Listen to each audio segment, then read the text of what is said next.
Fala galera, análise de Internacional 0, Fluminense 0, pela 33ª rodada do Brasileirão. Então antes de começar a análise, fica meu pedido para você se inscrever no canal, deixar um like e compartilhar esse vídeo para o YouTube divulgar mais esta análise. Reforço aí o pedido para inscrição, a gente está quase batendo aí a meta de 100 inscritos, então fica aí meu pedido para você me ajudar a atingir esta marca. Então, começando aí pelo comportamento das equipes em campo, a gente vê aqui o Fluminense com mais posse de bola, né, 60% de posse de bola, um número relativamente alto para uma equipe visitante, e o Internacional aqui com 40% de posse de bola, um número aí relativamente baixo para uma equipe mandante. Aqui embaixo a gente tem a distribuição média dos jogadores, e a gente vai ver os jogadores do Inter aqui mais avançados em relação aos jogadores do Fluminense.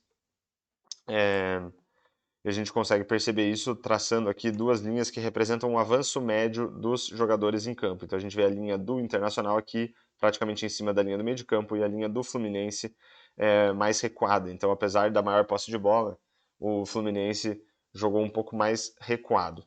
Aqui embaixo a gente também tem a concentração das jogadas em campo que vão ajudar a gente a entender um pouco melhor aí esse comportamento das equipes.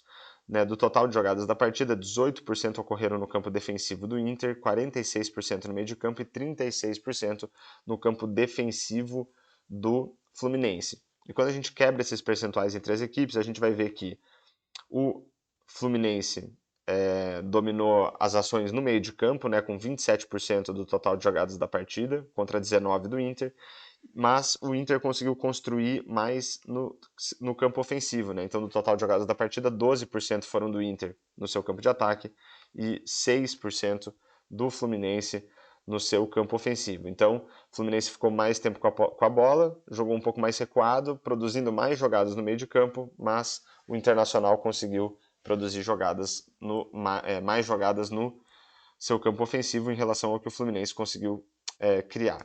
E aqui embaixo a gente tem um gráfico que mostra o comportamento, o domínio das equipes ao longo dos 90 minutos, e a gente vai ver aqui um primeiro tempo praticamente dominado pelo Internacional, com alguns picos aqui que demonstram um domínio um pouco mais intenso do Inter no jogo, e um segundo tempo que tem aqui um pico de domínio do Internacional ali perto dos 10 minutos do primeiro tempo, aqui perto dos 5 minutos do primeiro tempo e também um pouco antes dos 30, um domínio mais intenso do Fluminense, e de resto aqui um domínio bem leve do Fluminense, né, um jogo aparentemente mais morno. A intensidade do domínio da partida varia desde 100, representando um domínio total da equipe mandante, até menos 100, representando um domínio total da equipe visitante. E na média da partida a intensidade ficou em 4, ou seja, um leve domínio aí do Internacional, né, que é o time mandante, mas esse valor aí é apenas mediano, considerando que o Internacional era, como eu disse, a equipe mandante. Aqui do lado direito a gente vai ver algumas estatísticas que vão ajudar a gente a entender um pouco melhor aquilo que as equipes conseguiram produzir em termos de criação e de finalizações. Então a gente vai começar pela expectativa de assistências, que é uma estatística que mede a capacidade que as equipes tiveram de colocar os seus jogadores em condição de marcar gols. Então a gente vê aí uma superioridade clara do Internacional, com 0,62 de expectativa de assistências, apesar de ser um número relativamente baixo. Pelo lado do Fluminense, um número bem baixo aí de 0,22.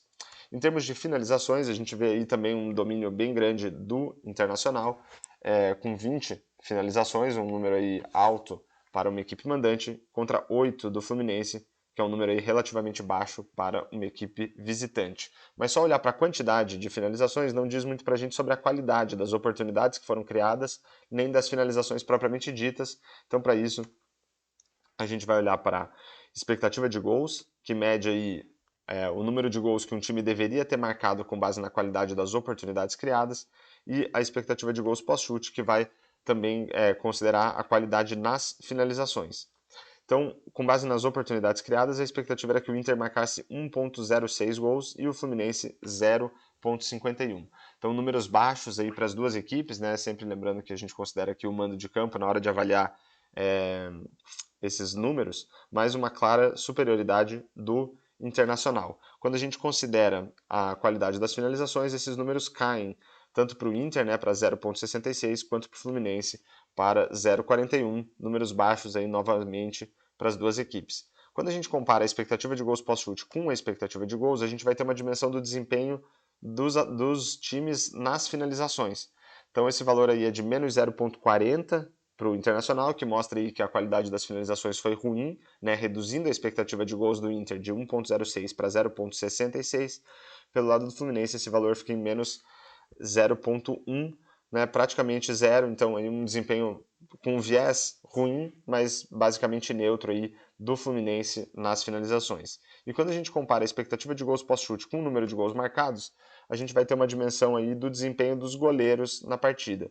Então, a expectativa era que o Inter marcasse 0,66 gols e não marcou nenhum. Então, essa diferença de menos 0,66 mostra aí um bom desempenho do goleiro do Fluminense, né, que não tomou nenhum gol, sendo que, se fosse possível, a expectativa era que ele tomasse 0,66 gols. Pelo outro lado aqui, a expectativa era que o Fluminense marcasse 0,41 gols na partida, não marcou nenhum. Então essa diferença negativa aqui de 0,41 também mostra aí um bom desempenho do goleiro do Internacional. Aqui embaixo eu trago esses números em forma de gráfico de barras para a gente entender um pouco melhor o que foi mais determinante na construção do placar de cada uma das equipes. Então a gente vê pelo lado do Inter, né, que para tudo que construiu aí de bom na partida foi com base nas oportunidades, né, chegando aí a praticamente um gol de expectativa, mas o mau desempenho nas finalizações associado ao bom desempenho do goleiro do Fluminense, essas barras vazadas representam aí uma redução na expectativa de gols, levando o Internacional a 0 gols marcados na partida, uma contribuição um pouco maior aqui do desempenho do goleiro do Fluminense do que na má jornada aí do Inter nas finalizações. Pelo lado do Fluminense, a gente vê que a barra de finalizações é praticamente neutra, né? É praticamente nula. Então tudo que o Inter conseguiu construir, que o Fluminense construiu aí em termos de oportunidades foi praticamente anulado pelo bom desempenho do goleiro do Internacional, mantendo o Fluminense também com o placar zerado. E para fechar a análise, se a gente olhar aqui para todas as estatísticas, desde expectativa de assistências até número de gols marcados, são todas estatísticas que eu considero que ajudam a gente a entender a qualidade das equipes na partida. A gente vai ver aqui que, pelo lado do Internacional, apenas o número de finalizações aqui com 4 estrelas, né? Todas as outras estatísticas com 2 estrelas ou 0 aqui para o número de gols marcados. Pelo lado do Fluminense, a gente tem, né, estatísticas com 2 estrelas, a expectativa de assistências com 1 estrela e nenhuma estrela para o número de gols marcados. Então aí basicamente as duas equipes indo mal nessa partida. Só aí o número de finalizações pelo lado do Inter que salvou alguma coisa, mas de resto uma partida fraca aparentemente aí pelos dois lados, né? Tanto por Inter quanto por Fluminense. E aí o 0-0 parece ser um placar bem representativo aí do desempenho das equipes. Então, fechamos aí mais uma análise de Internacional Espero que vocês tenham gostado e fica me pedindo novamente para você se inscrever no canal, deixar um comentário, like e compartilhar esse vídeo para divulgar mais esta análise e falou!